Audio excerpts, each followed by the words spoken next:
Welcome to ಬಾದಾಮಿ. ಇಮ್ಮಡಿ ಪುಲಿಕೇಶಿ ಮೆಟ್ಟಿದ ನಾಡು.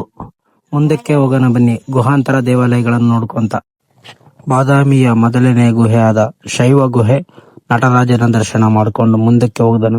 ಎರಡನೇ ಗುಹೆ ವಿಷ್ಣುಗೆ ಸಂಬಂಧಿಸವಾದ ಗುಹೆಯಾಗಿರುವುದರಿಂದ ವಿಷ್ಣುವಿನ ಅವತಾರವಾದಂತ ವರಾಹ ಅವತಾರವನ್ನು ನೋಡ್ಕೊಂತ ಮುಂದೆ ಬಂದ ನಮಗೆ ಸುಂದರವಾದ ಪಿಲ್ಲರ್ಸ್ ಗಳನ್ನು ನೋಡ್ಕೊಂತ ಮುಂದೆ ಬಂದ ನಮಗೆ ಮಹಾವಿಷ್ಣುವಿನ 5ನೇ ಅವತಾರವಾದಂತ ವಾಮನ ಅವತಾರವನ್ನು ನೋಡ್ಕೊಂತ ಮುಂದೆ ಬಂದ.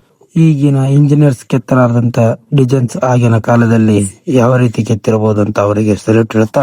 ಅಲ್ಲಿಂದ ಸ್ವಲ್ಪ ಮುಂದಕ್ಕೆ ಬರೋದಾರಲ್ಲಿ ಕೋತಿಗಳು ಬಾದಾಮಿ ಮಂಗೆ ಅಂತಾರೆ. ಇವನ್ನೆಲ್ಲ ಜಾಸ್ತಿ ಬರೋ ಚಾಷ್ಟವಿಲ್ಲ ಮೆಂಟ್ರು ಕುಡಿದು.